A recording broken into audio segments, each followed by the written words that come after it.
Asia Argento threatening revenge against ex-friend Rose McGowan while debuting new tattoo. I saw this headline from Fox News and I thought, this surely must be insane nonsense because the world isn't that crazy, is it? Yes, it actually really is. You know, I hear these stories, these Me Too stories, and I have to wonder, why is it that the situation with Brett Kavanaugh breaks down a certain way where it's like, we must believe women, Brett Kavanaugh, oh, you know, he's a bad guy and all that stuff.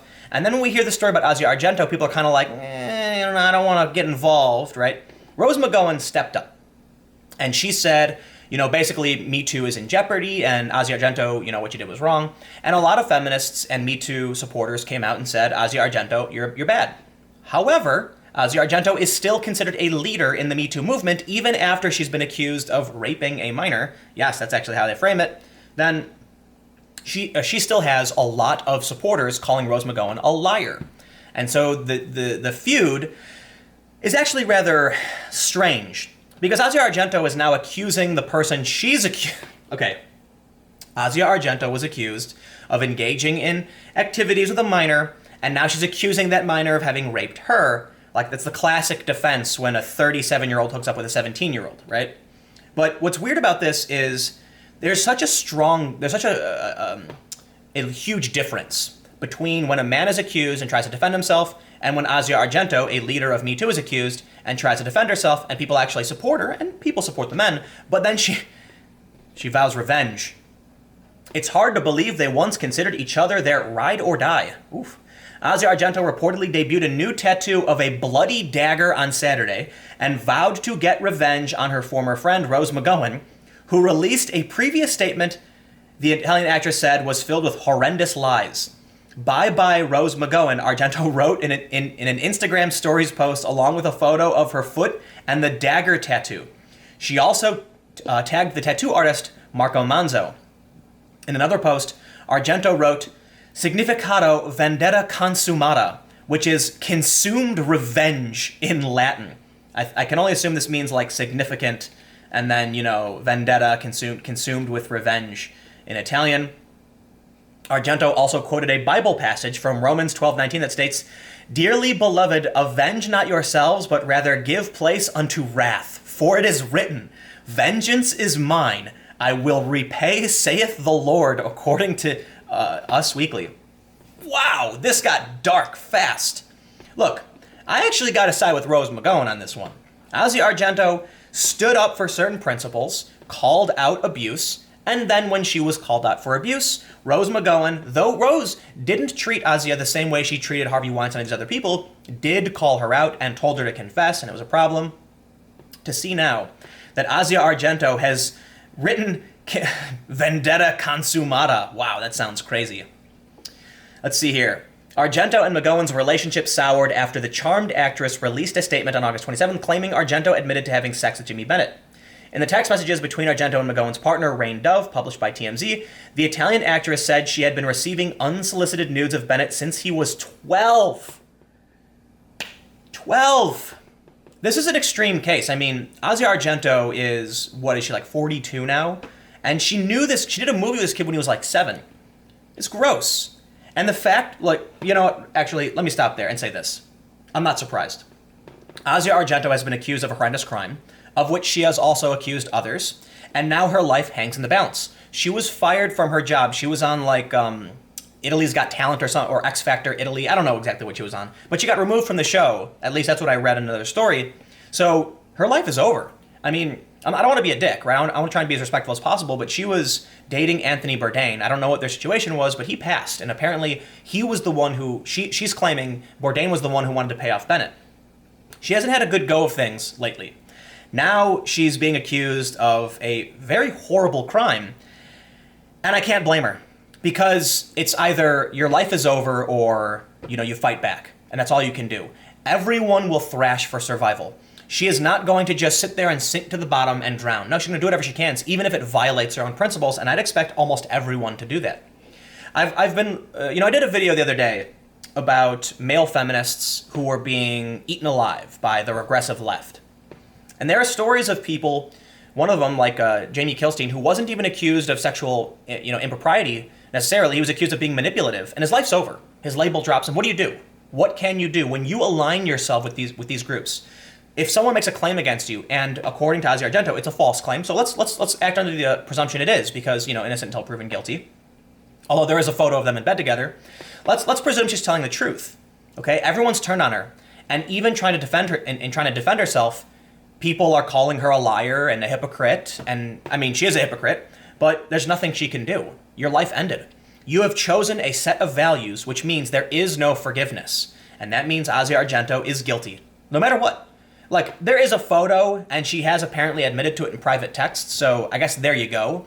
But she's not the best example of, calling it like a false accusation or anything like that. But what is she going to do? Now, writing consumed with revenge is a really dark turn, but I'm not surprised she's trying to defend herself. Who wouldn't? Argento said McGowan's statement was filled with horrendous lies and threatened to sue her former friend. McGowan on Thursday apologized to Argento because the statement contained a number of facts that were not correct. Oh, so here we go. So McGowan actually apologized. The most serious of these was that, quote, I said that the unsolicited text messages Asia received from Jimmy Bennett had been sent since Jimmy was 12, McGowan wrote. In response, Argento said even though she is grateful McGowan had issued a full apology, she wished it had come sooner. She said, although I am grateful to Rose McGowan for her full apology following her groundless allegations about me, if she had issued it earlier, I may have kept my job on X Factor and avoided the constant accusations, I don't even want to read that, which I have been subjected to in real life and online, Argento wrote on Twitter. Argento and McGowan became good friends last year when they both became prominent figures in the downfall of disgraced movie mogul Harvey Weinstein and the rise of the Me Too movement. Now here's what's funny. McGowan issued an apology to Asia Argento over statements she made that were false. Does that mean to say that everything McGowan said about everyone else is true? Or is she worried about a lawsuit and that's why she's apologizing to Asia Argento? But I think what they don't mention here is that Rain Dove tweeted something like she accidentally, told Rose McGowan that Jimmy Bennett was 12 when he was sending these photos, but it was actually when he was 17, right? Asia Argento's defense in the whole matter has now become that Jimmy forced himself on her, which is the classic, the kid came on to me defense, which is, look, you can't win. Asia Argento, you're done, plain and simple. So, they became friends, now they're enemies, but what I find fascinating about all of this is that Asia Argento still has support. One day ago, she posted this photo. It's got 45,992 likes. Do you think, what she did is not on the same level as what, Harvey Weinstein did, right? Let's be real, there's nuance here. But it's fascinating that someone who can stand for these values, calling people out, is still going to have massive support from a massive following. Even though she lost her job, you still have people defending her, calling other people liars, saying she's the victim. To me, that's nuts. To me, that's crazy because she is of the principle that, they're on a specific side where, they call out these people, they go after them, there isn't room for forgiveness, there isn't room for defense. Yet when it comes time for one of their own, they absolutely go against their own principles, at least what they claim to be principles. It says, the New York Times dropped a bombshell report detailing an alleged 2013 encounter between Argento and Bennett when he was 17 in a Ritz-Carlton hotel room. The New York Times reported Argento, through her late boyfriend Anthony Bourdain, paid roughly $380,000 to Bennett after he confronted her about the alleged incident. I don't think that's the case. I'm pretty sure what actually happened is that she was paying him out like 10 grand per month, because I don't think she paid that full amount. I saw a report that she was suspending payments to him because the story went public or something like that. I don't know if she has a legal right to do that. Apparently, she claimed she didn't pay Bennett for silence. She was paying him for the rights to a photograph, which TMZ ended up publishing anyway. Argento appeared on Italian's TV LA7 Non è l'Arena Sunday night and denied the allegations. She told host Massimo Giletti she was the one who was assaulted by Bennett. She said, he literally jumped on me. He put me sideways across the bed. He did what he had to do. He didn't use a condom. It lasted for 2 minutes. According to the Hollywood Reporter, he had an... God, this is so stupid. Oh, God. She said, I was cold, unable to move, shocked. I asked him afterward why he had done this, and he told me that I had been his sexual fantasy since he was 12 years old. Listen, there's a photo of you guys lying in bed together. So, according to the story, she asked someone else in the room to leave, and then she claims that he jumped on her and put her sideways and had his way with her. I just don't believe it, right? I know we're supposed to listen and believe. I'm sorry. I'm not going to believe it. Right? Actually, this is a really great conundrum with the idea of listen and believe. She was accused first, right? Do we listen and believe Jimmy Bennett, or do we listen and believe Asia Argento? Which one? Because we can't listen and believe both, can we? But they're both claiming to be victims, so what do we do? And therein lies one of the great conundrums with the idea of listen and believe. Now, for me personally, I've come to interpret listen and believe as not like, just because you believe someone doesn't mean you're going to act on their behalf. So you know what? This is a interesting logical conundrum for the idea of listen and believe. Because even if, here's how I'd say it. Here's how I'd frame it. If someone came to me and said something happened to them, I would say, okay, I believe that I'm going to err on the side that they're probably telling me the truth.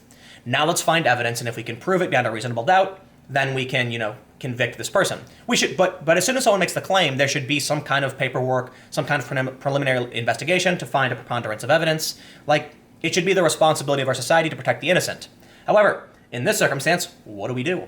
Do we assume they're both telling the truth? Well, they both can't be because they're both claiming the other did something to them. So what do you do? Honestly, I don't know. That's basically it. Asia Argento declaring vengeance with a tattoo, and it's a silly nonsense story, so I guess it is what it is. Anyway, I got one more video coming up in a few minutes, so stick around.